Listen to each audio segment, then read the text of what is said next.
pengenalan kita kepada Tuhan, dan yang kedua pengenalan kita terhadap aturan Tuhan. Jadi dua.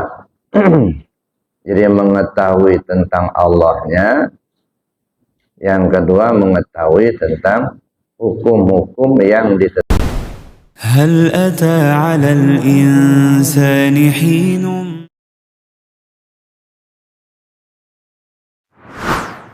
Miftahus Sudur, pengusahabah mengutip ungkapan dari Sultan Aulia Syekh Abdul Qadir Jalani qaddasallahu aziz. Beliau mengatakan qala Sayyidi Syekh Abdul Qadir Al-Jilani qaddasallahu aziz, wa sababu amal qalbi al-jahlu min haqiqatil amri ilahi.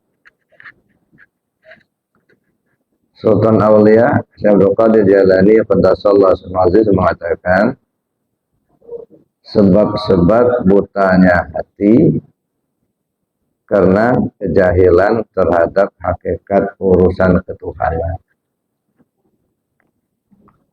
Wa sababul jahlil istila'i sifatil nafsil zulmaniyah alaihi kal kibri wal haqad wal asad wal bukhul wal ujbi wal ghibah wal namimah wal kizib wa nahwi dzalika min az-zama'ir. Wa sababu nuzul tanazzulihi ila asfalis safilin di hadis sifat. Nah, sebab-sebab kejahilan karena diliputi dirinya dengan sifat-sifat zulmaniyah, sifat-sifat kezaliman, sifat-sifat kegelapan, seperti kibir, merasa besar sendiri, sombong. Ya, sebabkan sifat-sifat zulmaniyah tadi, seperti sombong, hasad, pelit, ujub, dan lain sebagainya. Nah, itu sifat-sifat. Jadi, kenapa hati kita ini tertutup, ya, tidak mau mendekat kepada Allah? Pertama, karena kejahilan kita terhadap urusan ketuhanan. Itu satu. Yang kedua, karena diri kita didominasi oleh sifat-sifat yang tertutup atau kegelapan, sifat-sifat yang mazmumah, seperti sombong, merasa diri sudah tahu, merasa diri paling benar, merasa kita sudah berilmu, merasa kita punya kuasa. Itu semuanya itu merupakan sifat-sifat zamaim atau sifat-sifat yang tercela. Jadi dua penyebabnya kalau menurut Sultan Aulia ini. Ya. Yang pertama karena ketidaktahuan kita terhadap urusan ketuhanan. Mana yang urusan ketuhanan? Urusan ketuhanan itu ada dua. Yang pertama, pengenalan kita kepada Tuhan, dan yang kedua pengenalan kita terhadap aturan Tuhan. Jadi dua. Jadi mengetahui tentang Allahnya, yang kedua mengetahui tentang hukum-hukum yang ditetapkannya. Jadi dua ini urusan ketuhanan. Yang paling pokok itu adalah pengenalan kepada Allah. Itu yang paling pokok. Makanya di dalam Islam kita mengenal ada urusan usuliyah, ada urusan furu'iyah. Urusan usuliyah itu masalah keyakinan hati. Masalah furu'iyah itu masalah amaliyah syar'iyah. Jadi perbuatan-perbuatan secara zahir. Jadi kalau disingkat itu ya pertama mengenal Allahnya, yang kedua mengenal hukum-hukumnya. Nah, ya tambah kita yang kedua tadi penyebabnya selain kita jahil terhadap urusan ketuhanan, banyaknya sifat-sifat yang tercela yang mendominasi kehidupan kita. Nah, jadi dua itu. Yang pertama kena jahil terhadap urusan ketuhanan, dan yang kedua banyaknya sifat-sifat tercela yang mendominasi kehidupan kita atau diri kita sendiri. Nah, terus langkah apa yang bisa kita lakukan untuk menghilangkan kejahilan itu? Kan dua kejahilan, ya. Pertama, kejahilan kita terhadap Allah, tidak kenal kepada Allah. Yang kedua, kejahilan kita terhadap hukum-hukumnya, urusan ketuhanan. Yang kedua, banyaknya sifat tercela yang mendominasi diri kita. Ini semuanya membuat kita jauh dari Allah. Nah, untuk itu maka diperlukan yang pertama pengenalan diri kita kepada Allah. Nah, kenali dulu supaya tidak jahil dengan urusan ketuhanan. Mengenal Allahnya dulu. Sebab kalau kita banyak mengenal hukum-hukumnya, tapi Allahnya tidak kita kenal, bisa jadi taat secara hukum, tetapi tidak kenal kepada siapa pembuat hukum. Bahkan kadang-kadang tahu betul kita dengan hukum-hukumnya, tapi justru kita sendiri yang melanggar hukum itu. Ya, kenapa? Karena kita tidak mengetahui tentang urusan ketuhanan tadi. Nah, makanya yang perlukan pertama kali kenali dulu Allahnya. Maka disebutlah dalam tasawuf awwaluddin ma'rifatullah. Awal beragama itu adalah mengenal Tuhannya, mengenal Allah. Agama itu kan aturan kehidupan. Ya. Jadi kalau mau tertib dalam hidup kita, mesti tahu aturan kehidupan itu. Nah, membuat aturan kehidupan ini, ya tentu Allah. Oleh karena itulah kita perlu mengenal Allahnya sendiri. Nah, ini yang pertama dulu kita lihat. Dan ini saya kira ini yang pokok Bapak Ibu. Ya. Kenali dulu Allahnya. Ya. Tapi untuk mengenal Allah itu, ya, tentu harus kita kenali diri kita. Ya. Banyak cara kita mengenal Allah. Ya, banyak cara. Pada waktu yang lalu pernah kita kaji itu bagaimana salah satu cara kita mengenal Allah, yaitu dengan cara kita memahami ikan hidup di laut. Ya. Bagaimana ikan hidup di laut? Bertahun-tahun ikan hidup di air asin, tetapi tidak terkontaminasi dengan asinnya air laut. Pertanyaannya, kenapa? Kenapa ikan yang hidup di air asin tetapi tidak asin? Jawabnya karena ikannya hidup. Nah, kalau ikannya mati kan cepat masuk asinnya. Karena ikannya hidup, maka asin tidak masuk ke tubuh ikan. Itulah bahasanya atau kiasannya kepada kita. Kalau hati kita hidup dengan zikir, ingat kepada Allah, maka tidak akan terkontaminasi dengan dunia yang fana ini. Insya Allah, kalau hatinya dekat dengan Allah, mengenal Allah, ingat kepada Allah, yang pejabat tidak akan korupsi, yang pedagang tidak akan mengurangi takaran dan timbangan, yang petani tidak akan menggeser batas tanah, pokoknya tidak terkontaminasi. Tenang, jiwa kita tenang. Kenapa? Karena kita paham betul Allah lah yang menentukan. Mendapat kita tidak sombong, tak mendapat tidak frustasi. Tapi kalau kita tidak kenal Allah, begitu mendapat dia sombong, seolah-olah dialah yang punya ya penghasilan itu hasil jeripayah dia sendiri. Nah, ketika mendapat dia sombong, ketika tak mendapat dia mulai frustasi. Nah, oleh karena itulah maka pokok pangkal itulah kenalnya diri kita ke Allah. Makanya saya katakan tadi, kenapa ikan hidup di air asin kok tidak asin? Karena ikannya hidup. Nah, kalau begitu kita perlu menghidupkan hati kita dengan zikir kepada Allah. Dan isyarat-isyarat untuk itu sungguh banyak sekali. Cuman kita saja kadang-kadang tak terarah pikiran kita ke situ. Ya, salah satu di antaranya, bukankah udah terbiasa di kita kalau menguburkan mayat itu selalu ada talqin mayat. Nah, cuman di kita ini kadang-kadang ya perbincangan kita boleh atau tidaknya talqin mayat. Orang sudah mati kok diajarin. Ya, udah dikubur dulu, udah diajarin. Itu berkisar masalah itu saja sehingga kita lupa untuk menyelami ke dalam.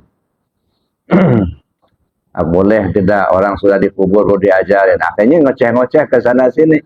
Bukannya kita mendapat pengetahuan, tetapi justru mendapat dosa. Ya, maka saya bilang saya tidak ingin menyalahkan. Ya, yang mau melakukan itu ya silakan. Ya, yang tidak pun silakan. Ya, tapi mari kita lihat ya makna yang terkandung di dalamnya. Ya, karena itu kan berangkat daripada hadis laqinu mautakum. Talkinkan yang mati di antara kamu.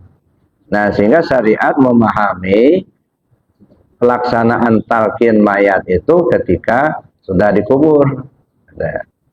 Ada lagi yang memahaminya ketika muhtadar itu ditalkinkan, diajarkan. Ada lagi yang memahaminya jauh hari sebelum kita mau mati, kita harus talqin dulu. Nah, ini di mana letak persoalan ini? Karena memahami dari laqinu mautakum tadi. Ya, di antara sebagian ulama itu memahami laqinu mautakum itu artinya matinya itu mati jasad. Kalau sudah mati baru talqin. Makanya dikubur dulu baru talqin. Tapi ada yang memahami mendekati kematian ditalqin. Orang sudah mutador, ya sudah ngap-ngapan mau mati, nah, lalu ditalqin. Artinya diajarkan, diingatkan. Sebut la ilaha illallah.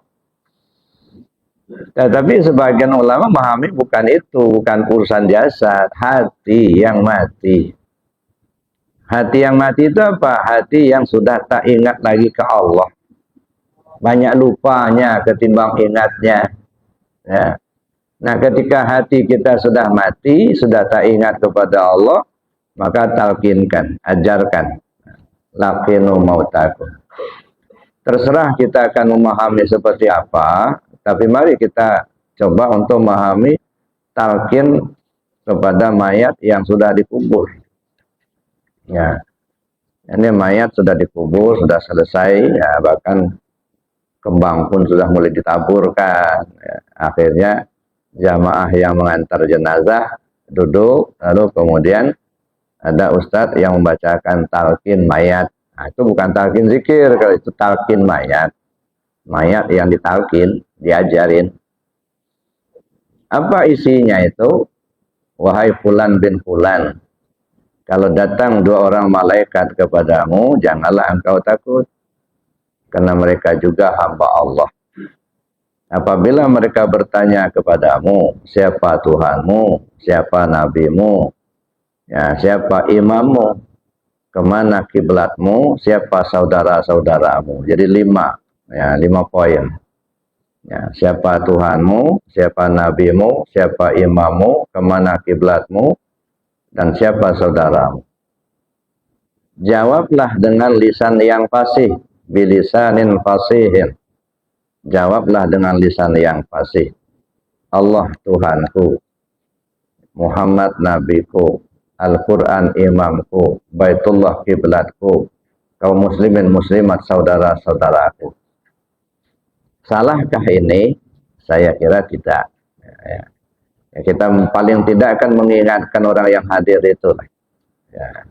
Kalau yang sudah mati sudah selesai. Ya. Cuman perlu kita pahami, orang mati itu sebenarnya hidup. Ya. Yang mati kan jasadnya, bukan ruhnya.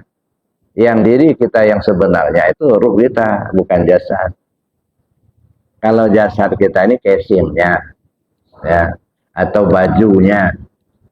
Tapi diri kita yang sebenarnya itu adalah ruh kita. Nah, ruh ini disebut muhdas qadim. Dia tidak mengenal kematian. Wala taqulu liman yuqtalu fi sabilillahi amwat bal ahya walakin la tashurun. Jangan kamu kira orang yang terbunuh di jalan Allah itu mati, mereka hidup, cuma kamu nggak tahu. Yang terbunuh di jalan Allah itu artinya yang mati ya sesuai ketetapan Allah. Nah, ketetapan Allah itu bisa saja orang meninggal kena sakit, ada orang meninggal kena tabrakan, ada orang meninggal kena kebakaran, ada orang meninggal kena tenggelam. Itu ketetapan Allah, itu disebut jalan Allah. Nah, apapun ya penyebab kematiannya, semuanya mereka itu sebenarnya hidup. Nah, jadi yang mati kan jasad. Ya. Nah, ketika jasad ini sudah mati, lalu dikubur, ditalqin. Ya. Apa yang disebutkan, yang diajarkan, siapa Tuhan? Sekarang kita pahami. Nah, ya, kubur itu yang mana? Ya. Kalau bahasa lahirnya yang kubur ya itu di tanah yang digali-gali, gitu kan, dikuburkan, gitu ya. Nah, itu jasadnya dikuburkan. Sedangkan yang mati, jasadnya maka ditalkinlah secara syariat pengajaran tadi. Tapi sebenarnya yang penting itu siapa? Yang pemakai jasadnya itu kan yang penting. Ya. Kalau jasadnya mah udah dikubur, baju lah namanya itu. Ya. Nah, kalau dikubur itu ya bahasa syariatnya ya dikubur di tanah. Tapi mana bahasa hakikatnya kuburan? Ini kuburan. Jasad katanya kuburan. Ya. Yang sedang terkubur sekarang ini, nah coba bertanyalah ke dirinya sendiri. Sedang dikubur. Siapa Tuhanmu? Jangan nunggu kita dikubur di tanah dulu, Pak. Ya. Sedang terkubur sekarang ini kan diri kita lagi terkubur, nah. Jasad kita ini kuburannya. Inilah kuburan berjalan. Ya. Yang terkubur di situ diri kita, ruh kita. Nah, ruh yang mati, diri kita yang mati, nah itu tatalkin kata. Ya. Mana ruh yang mati, yang nggak kenal Allah, yang nggak ingat sama Allah, itu namanya hati yang mati. Nah, sekarang tanya, siapa Tuhanmu? Jawab dengan lisan yang fasih, dengan keyakinan yang benar. Allah Tuhanku. Itu satu. Kalau betul kita sudah menjawab Allah Tuhanku, sekarang teruskan. Sudah kenalkah kau kepada Tuhanmu? Atau yang kedua, sudah pernah bertemu belum sama Tuhan? Ya. Kan Allah perintahkan, irji'i ila rabbiki. Nah, sekarang kau kembali ke Tuhanmu. Nah, untuk itu maka perlu kita tahu. Dan itu banyak betul isyarat-isyaratnya. Bukankah peristiwa Isra dan Mi'raj itu kan isyaratnya ke situ. Yang kita pahami Isra Mi'raj itu Nabi berangkat dari Masjidil Haram ke Aqsa ke langit, ya. Lewat Sidratul Muntaha, kemudian ketemu Allah, pulang bawa oleh-oleh sholat, gitu ya. Jangan dipahami secara syariat, Pak. Kalau kita pahami secara syariat, secara lahiriah, bisa syirik itu jadinya. Jauh benar kan Tuhan itu. Ya, kalau mau ketemu Allah dari Haram dulu berangkatnya ke Aqsa baru naik ke langit. Gitu. Tuhan itu di atas sana, yang ketujuh di atas lagi. Padahal kata Allah, wahwa ma'akum aina ma kuntum. Allah bersama kamu dimanapun kau berada. Wa fi anfusikum afala tubsirun. Dalam dirimu sendiri kenapa kau tak tahu? Nahnu aqrabu min hablil warid. Ya, kami itu terlebih hampir dari urat nadimu. Jadi jangan kita bayangkan Nabi Muhammad Isra Mi'raj sampai langit di sana, di planet sana. Ya. Belum jadi bumi dan langit ini Allah sudah ada. Jadi Allah tidak menempati suatu tempat, Pak. Ya. Nah, mari kita kaji lebih jauh. Ini artinya kita disuruh untuk mengkaji itu, mengenal Tuhan kita itu dulu. Mengapa banyak terjadi penyimpangan-penyimpangan dalam aturan agama? Ya karena nggak kenal Allah. Ya, sudah haji, sudah ibadahnya rajin tapi masih jadi koruptor, jadi korupsi, bohongnya tiap waktu, ya kan? Kemudian bisa manipulasi data, ya. Apalagi kalau otak-atik angka, ya tambah nol. Nah, kalau nol itu kalau sendirian Pak nggak ada arti Pak, tapi kalau temannya satu aja, nah sudah punya arti. Nah, satu, kalau nol, nol, nol, 10, nol nggak ada artinya. Tambah satu di belakang, gitu. Udah, ya banyak artinya. Tambah nol lagi satu, gitu. Nah, banyak itu. Nah, kenapa kok bisa begitu? Ya, bukankah apa yang kita perbuat dilihat oleh Allah? Nah, kalau kenal itu masih nggak mau, ya. Tapi karena nggak kenal, ya, akhirnya apa? Yang penting dapat. Bagaimanapun caranya, ya. Oleh karena itulah maka dipentingkan dulu, kenal dulu kepada Allah tadi. Jadi Bapak Ibu yang saya hormati, ya, kembali kita kepada isyarat-isyarat, ya. Nabi Isra Mi'raj, ya, sampai ke langit sana, lalu kemudian pulang membawa sholat. Jangan kita pahami kayak kita berkunjung kepada orang tua kita di satu tempat di kampung, lalu pulang bawa oleh-oleh, bawa tangkil, bawa kelapa, ya enggak lah. Ya. Ini kan bahasa-bahasa isyarat semua. Ya. Allah itu sangat dekat dengan kita. Ya. Maka kalau kita sudah yakin Allah sangat dekat dengan kita, jangan lagi kita berpaham bahwa Isra Mi'raj itu di langit sana. Nah, carilah di diri kita sendiri, wa fi anfusikum afala tubsirun. Allah ada di dirimu. Ya. Nah, karena diri kita ini ibarat miniatur alam kabir. Jadi diri manusia ini miniatur alam kabir.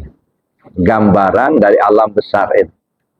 Jadi semua apa yang di alam besar ini secara hakiki ada di diri kita. Bicara bumi, langit, bulan, bintang, matahari, ada di sini. Surga, neraka, aras, kursi, ada di diri kita ini sendiri. Nah, coba cari ke diri kita sendiri. Jadi Bapak Ibu yang saya hormati, bukankah isyarat waktu Nabi SAW ketemu Allah, apa yang terjadi? Dialog. At-tahiyatu lillah, kata Nabi. Lalu kemudian dijawab oleh Allah, Assalamualaikum ayyuhan nabi wa rahmatullah wa barakatuh. Dijawab lagi oleh Rasul, Assalamualaikum wa ala ibadillahis sholihin. Siapa yang dialog ini? Muhammad dengan Allah. Ya. Muhammad itu Rasul. Muhammad itu sifat. Allah itu zat. Jadi dialog antara sifat dengan zat. Ada enggak itu di diri kita ini? Zat dan sifat itu. Ada. Nah, kalau ada, coba terapkan dialog zat dengan sifat. Bisa enggak? Bisa. Mana betulnya? Ketika kita sholat, at-tahiyatul mubarakatus sholawatut thayyibatun lillah. Kata siapa? Kata sifat. Ya. Assalamualaikum ayyuhan nabi wa rahmatullah wa barakatuh. Kata zat kepada sifat. Dijawab lagi sama sifat. Assalamualaikum wa ala ibadillahi sholihin. Artinya ketemu. Nah, coba tanya ke diri kita sendiri masing-masing. Ketika kita sholat ketemu Allah, tidak. Apa sekedar mengulang bacaan karena kita sudah hafal saja? Itu bukan bacaan pengulangan karena kita sudah hafal. Itu mengisyaratkan ketemu. Ya.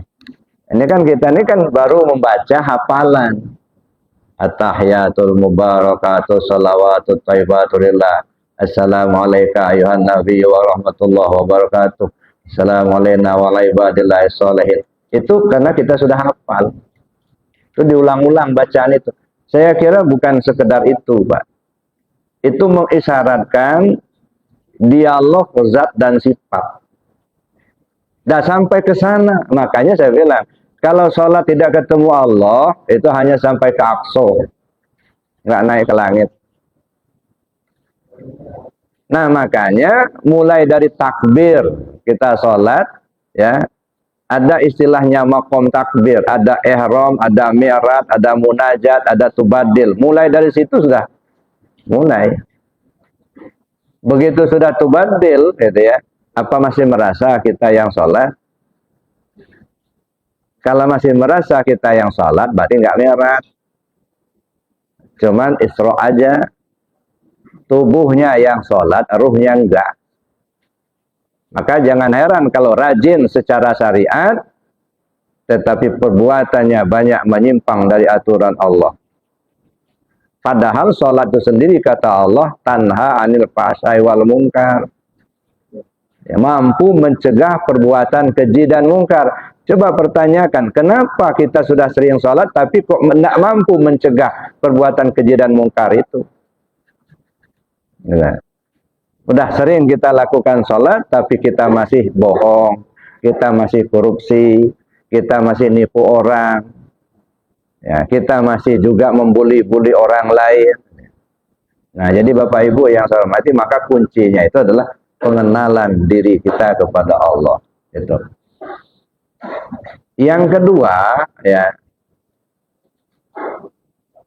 kenapa sampai kita gelap atau jahil terhadap Allah?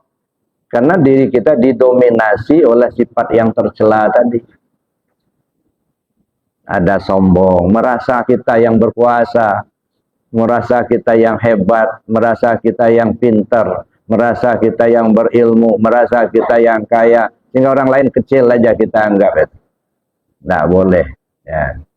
Nah, kalau kita sudah memahami itu, ternyata diri kita nggak ada apa-apanya, Pak. Nggak ada apa-apanya.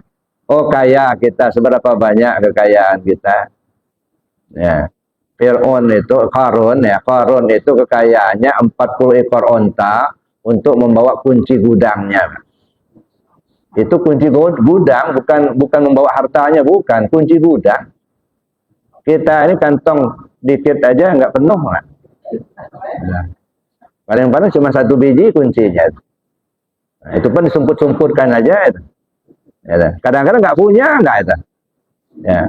Ini Qarun, ya, 40 ekor onta membawa kunci gudangnya saja. Nah, kira-kira kaya kita apa kaya Qarun? Ya.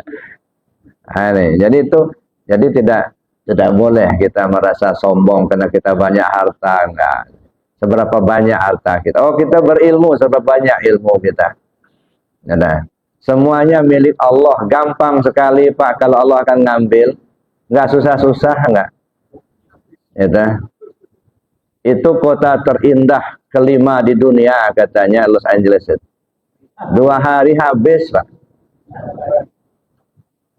Kalau Allah akan ngambil nggak ada yang sulit nggak.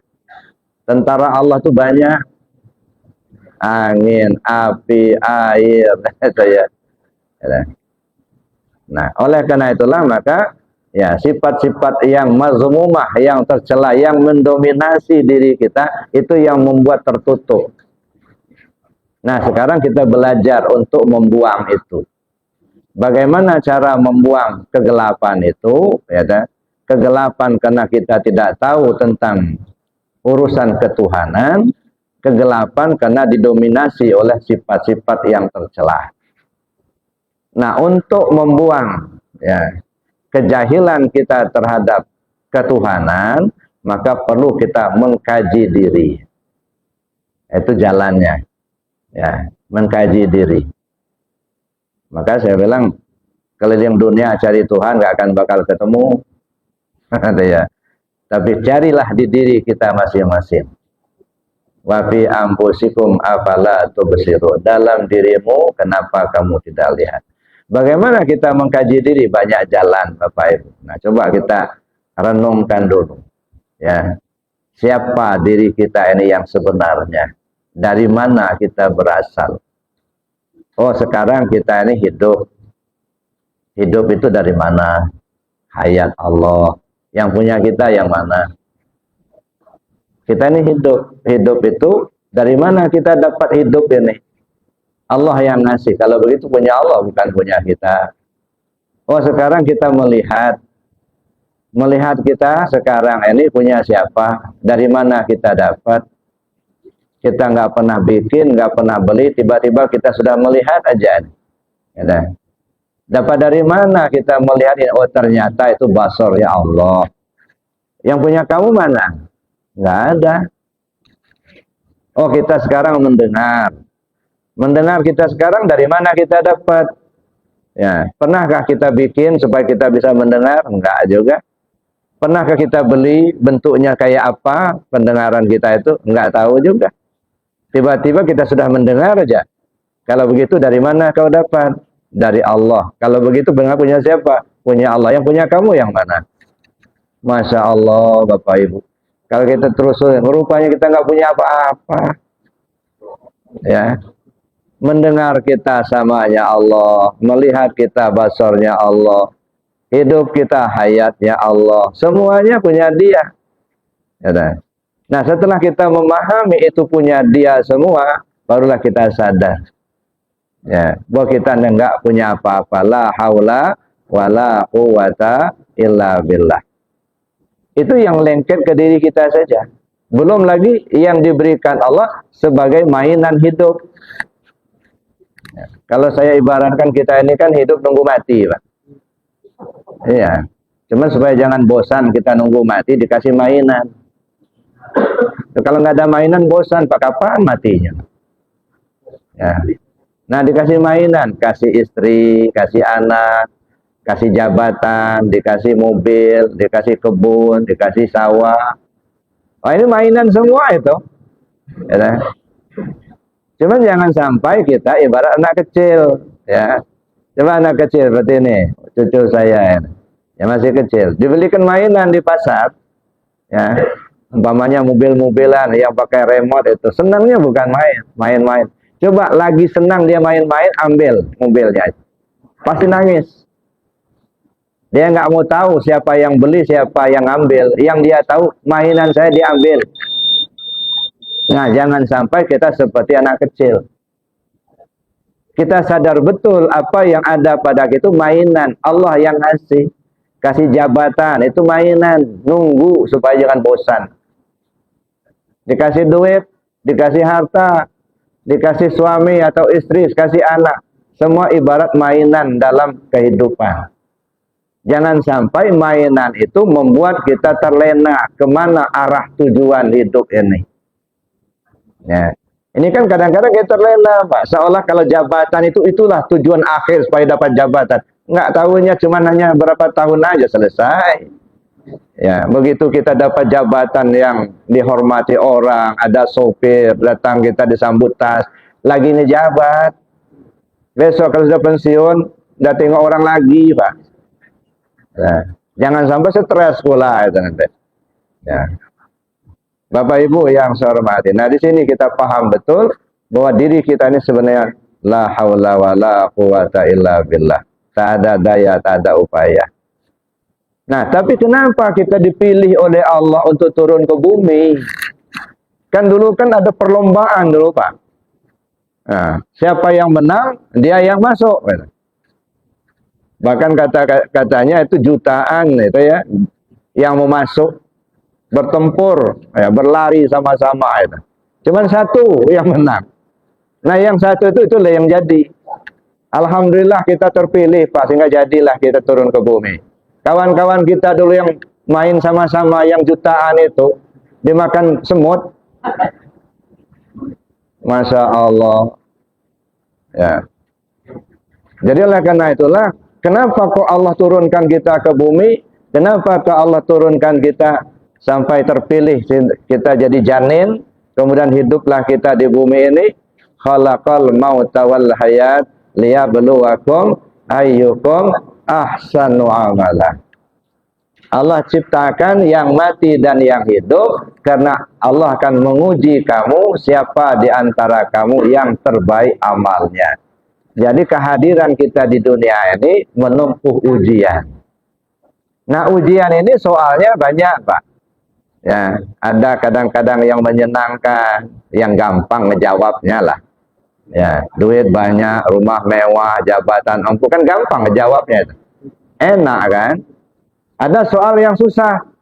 Duit nggak punya, kontrakan nunggak pula, SPP anak belum bayar, istri hamil mau melahirkan pula. Masya Allah. Nah ini soalnya susah ini. Cuman bagi Allah tidak melihat soal itu mudah apa susah, enggak. Yang dilihat lulus apa enggak. Banyak orang dikasih soal yang gampang tapi enggak lulus, Pak. Dan dikasih soal yang susah malah lulus dia. Soal yang gampang, duitnya banyak, jabatan empuk, malah enggak lulus. Dulu belum punya jabatan, enggak pernah korupsi. Begitu sudah dapat jabatan ya jadi koruptor ya. Dulu belum banyak duit, nggak pernah dia judi. Setelah banyak duit, nah baru judi dia. Masya Allah, ini soalnya gampang, tapi banyak yang nggak lulus. Ada soal yang susah, tapi lulus. Ya, makanan seadanya, rumah masih ngontrak, gitu ya. Ya, pendapatannya kadang-kadang dapat, kadang-kadang enggak. Ya, ini soalnya susah, tapi banyak yang lulus, Pak. Nah, oleh karena itulah maka kita ya perlu mendekatkan diri kepada Allah. Kita kenali Allah tadi. Nah, mulailah kita mengkaji dari jauh sampai ke hilir, dari hulu sampai ke hilir. Mulai dari alam ahada. Alam ahada itu apa? Alam ahada itu alam kosong. Ya. Kalau istilah orang Padang sebalun alun baralun. Sebalun alun baralun. Sebelum Tuhan bernama Allah. Ya. Sebelum ada surga neraka, aras kursi bumi langit. Belum ada segala sesuatu. Lalu kemudian Allah berfirman dalam dirinya, ana kanzan makhfiyah fauhibbu an u'rafa fa khalaqtul asya' liya'rifuni. Saya ini perbendaharaan yang tersembunyi. Saya suka untuk dikenali, saya kepingin untuk dikenali, maka kujadikanlah makhluk ini supaya mereka mengenal aku. Nah, makanya saya sering katakan, tujuan utama kita turun ke bumi ini bukan untuk ibadah, tapi untuk mengenal Allah. Itu tujuan utama. Nah, sudah itu baru ibadah. Maka ya wa ma khalaqtul jinna wal insa illa liya'buduni. Ya, kalau orang hakikat, orang tasawuf memahaminya ai liya'rifuni. Tidaklah kujadikan jin dan manusia melainkan supaya mereka mengenal aku. Liya'buduni ai liya'rifuni. Artinya mengenal aku. Ya, nah. Tapi ya orang syariat memahaminya beribadah, gitu ya. Nah, jadi tujuan utama mengenal. Nah, dalam rangka ingin dikenali itu, maka Allah menampakkan diri menjadi nur zat. Jadi nur zat itu siapa? Ya zat itulah. Dari nur zat menampakkan diri lagi menjadi Nur Muhammad. Nah, Nur Muhammad itu ya zat itulah. Dari Nur Muhammad menampakkan diri menjadi Ruh Muhammad. Nah, dari ruh itulah kemudian ya termasuklah kita. Ya, setelah terciptanya Adam alaihissalam, kemudian kita turunlah satu persatu ke bumi ini. Mulailah kita masuk ke alam misal, kandungan Bapa. Nah, kita sudah berada pada kandungan Bapa. Turun lagi kita ke dalam kandungan ibu yang disebut alam ajsam. Kenapa alam ajsam? Karena kita sudah mulai berjisim di situ. Rumah mulai dibikin. Ditentukan laki perempuannya di situ. Kalau sebelumnya belum. Ya, maka disebut kalau kandungan ibu disebut alam ajsam. Dari kandungan ibu, waktunya sampai turunlah kita ke bumi disebut alam insan. Nah, inilah kita sekarang. Kecil mungil kita waktu itu. Ya. Kemudian diasuh oleh ibu kita. Akhirnya menjadi besar. Sudah besar kita menjadi dewasa. Sudah dewasa menjadi tua. Nah, inilah sekarang aneh. Dulu giginya belum ada, sekarang giginya juga sudah nggak ada. Kalau dulu belum ada, sekarang sudah nggak ada. Ada. Itulah diri kita. Nah, sekarang coba kita renungkan. kondisi kita sekarang seperti ini. Kita sudah jadi pejabat, kita sudah pensiun, kita sudah jadi pegawai, sudah pensiun, kita sudah punya harta, punya anak, punya istri. Sekarang, coba kita napak tilas. Sekarang sebelum ada seperti ini, dulu kita masih bujang, gadis. Ya. Sebelum kita jadi bujang gadis, kita anak-anak. Mulai TK, mulai SD dulu. Ya. Sebelum kita masuk TK, masuk SD, ada di mana? Janin. Kita anak kecil baru lahir. Sebelum kita lahir ke bumi, ada di mana kita? Dalam kandungan ibu.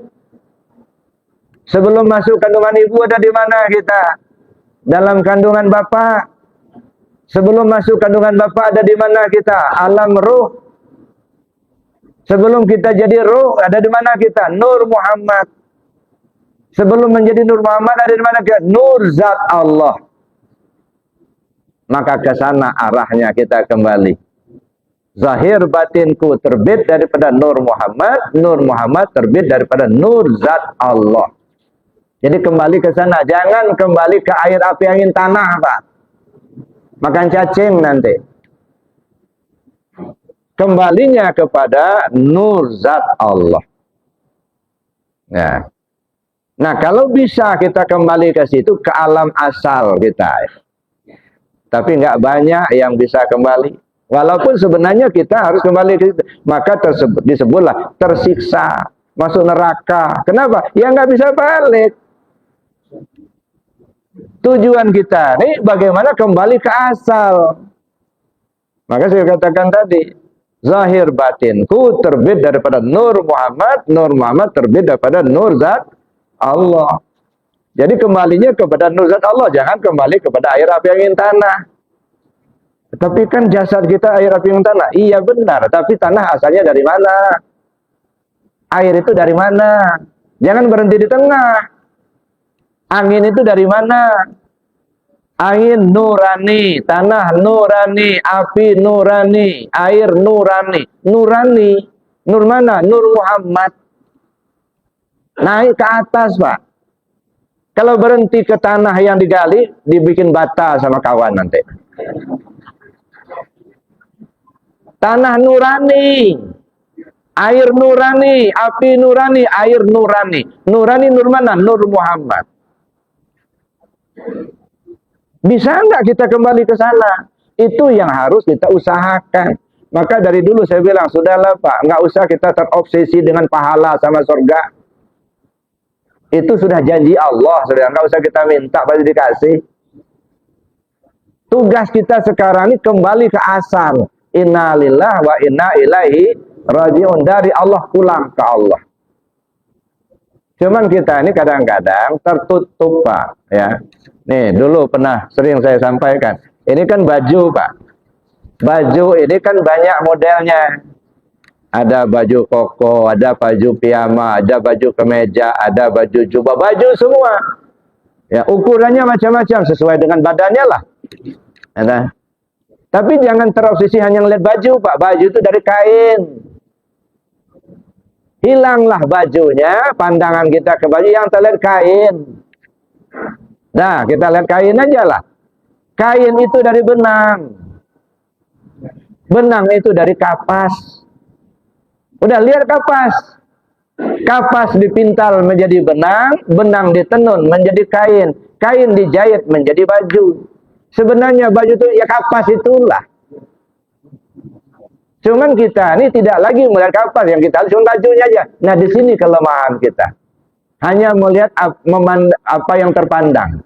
Melihat apa yang terpandang. Kita tidak mampu melihat di balik yang terpandang. Pandang baju kelihatan kain. Pandang kain kelihatan benang. Pandang benang kelihatan kapas. Jadi benang dari kapas. Kain pun dari kapas, baju pun dari kapas. Mampu tidak kita melihat baju, sebenarnya kita melihat kapas. Nah, ini Bapak Ibu yang saya hormati, supaya kita nggak sombong, misalnya. Ternyata kita ini tak ada apa-apanya. Allah lah yang kuasa. Ya. Itu yang pertama, kita untuk menghilangkan kejahilan kita terhadap urusan ketuhanan, kenali diri. Dan yang kedua, menghilangkan sifat-sifat mazmumah tadi yang bersarang di hati kita. Itu tidak ada jalan lain kecuali zikir.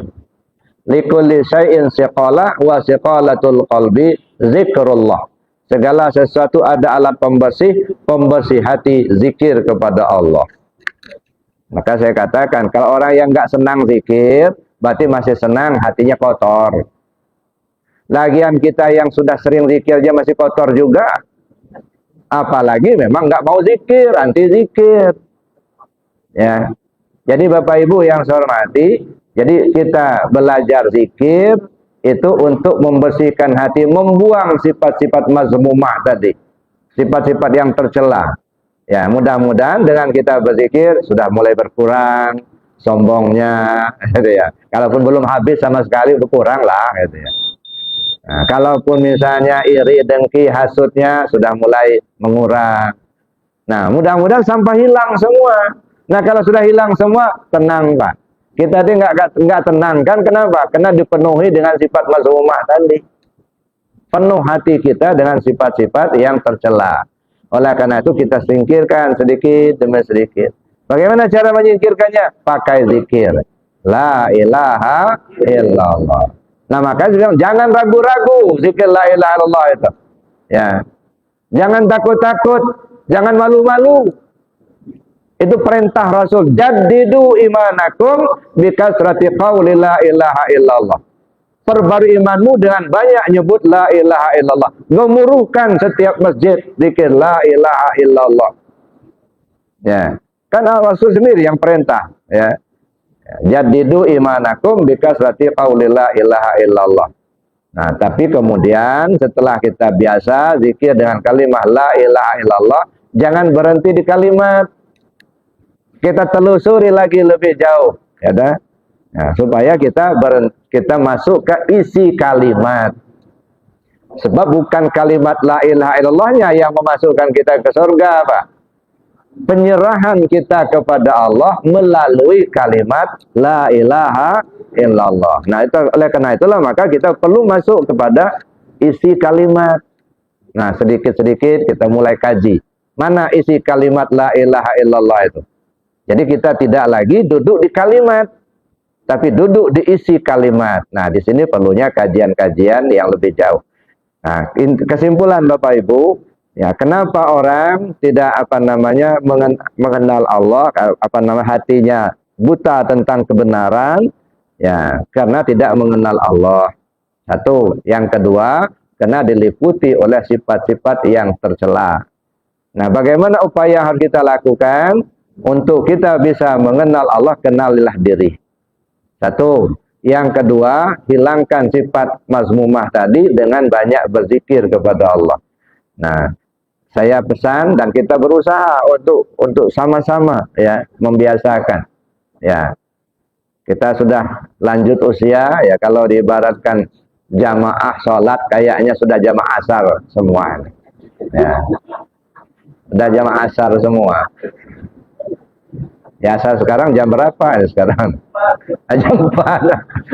Udah jamaah jam 4. Ya. Tidak lama lagi matahari tenggelam, Pak. Ya, dah.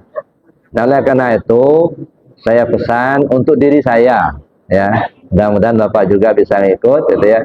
Pertama, biasakan zikir jahar dengan kalimat la ilaha illallah. Yang kedua, biasakan hati dengan zikir ismu zat. Yang ketiga, biasakan nafas dengan zikir anfusiyah.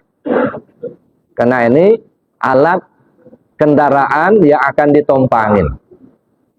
Kalau saya istilahkan, zikir jahat ibarat kendaraan darat, saya bilang karena masih diucap syariat. Zikir khafi ibarat kendaraan laut, karena hati itu lautan tanpa tepi. Zikir anfusiyah ibarat kendaraan udara. Biasakan saja ini. Ya, singkirkan dulu pikiran kita dan ngumpul-ngumpulin pahala. Nah, gimana kita bisa kembali kepada Allah dengan selamat? Ya. Nah, itu tiga. Cuman tiga-tiga ini mesti ada gurunya. Ya. supaya tersalurkan ruhaniyah kita, ya, keterkaitannya dengan guru-guru yang lain sampai kepada Rasulullah. Jadi tidak cukup hanya dengar ceramahnya atau ya baca bukunya, tapi betul-betul kita ambil ya dari guru yang ahlinya. Terserah guru siapa saja, yang penting dia punya saluran silsilah sampai ke Rasulullah, supaya amalan kita tidak sia-sia. Ya, kita belajarlah kepada yang ahlinya. Sebab talqin zikir itu mempertautkan ruhaniyah murid kepada guru-guru kita sampai ke Rasulullah SAW. Insya Allah di akhirat pun kita bersama-sama dengan guru-guru kita, bersama-sama dengan Rasulullah SAW. Amin Allahumma amin. Saya kira itu saja dulu Bapak Ibu materinya, ya, karena kita dibatasi oleh waktu. Sementara saya akhiri dulu. Assalamualaikum warahmatullahi wabarakatuh.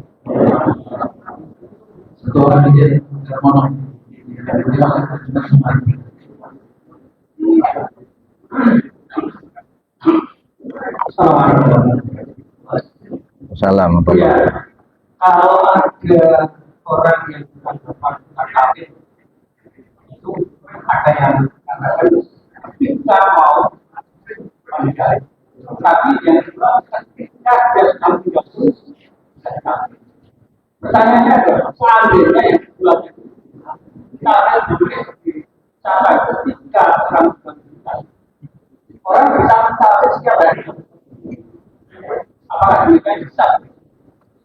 Yang kedua,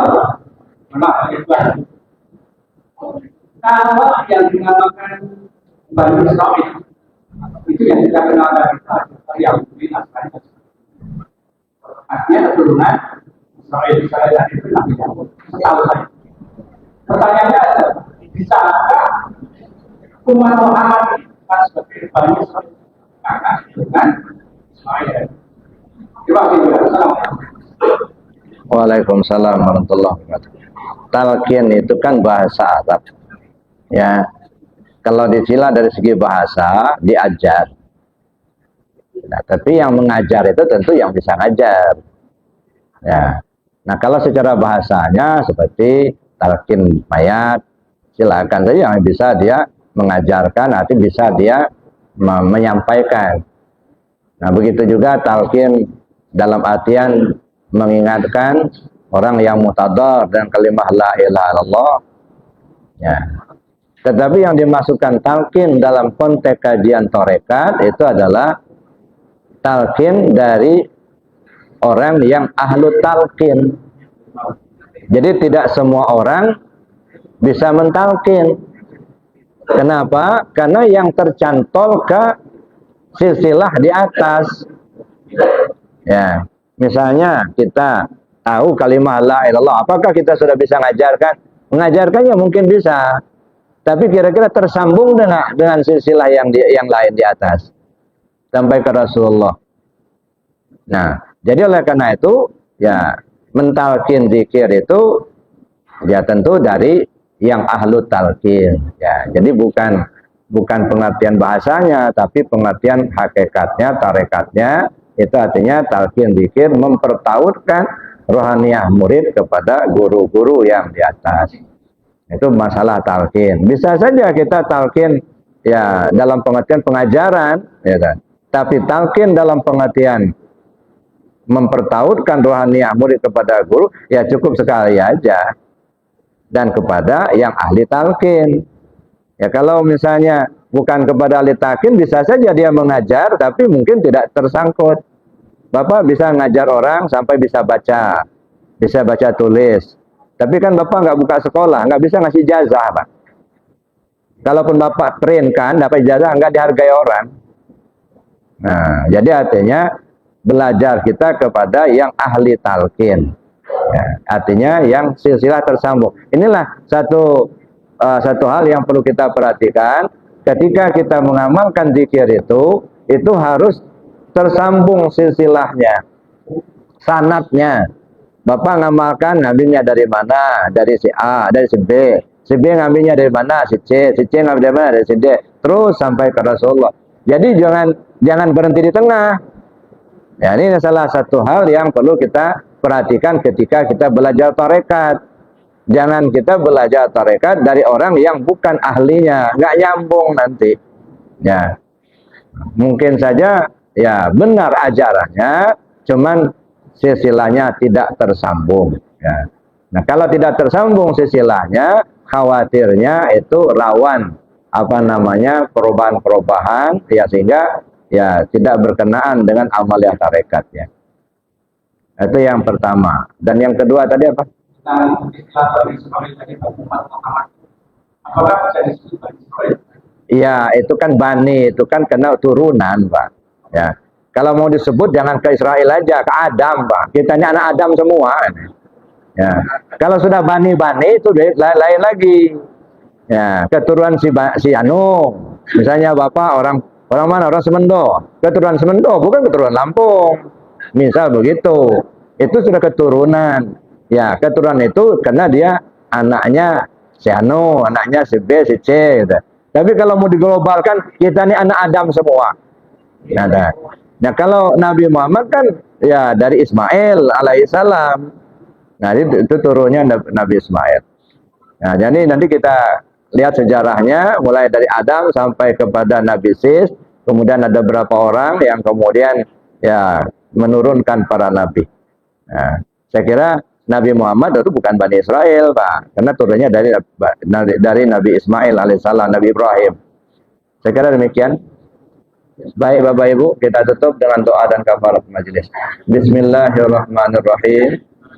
Allahumma inni astaudi'uka ma 'allamtani wardutu ilayya inda hajati wa la tansani ya rabbal alamin. Subhanakallahumma wa bihamdika asyhadu an la ilaha illa anta astaghfiruka wa atubu ilaik. Assalamualaikum warahmatullahi wabarakatuh. هل أتى على الإنسان حين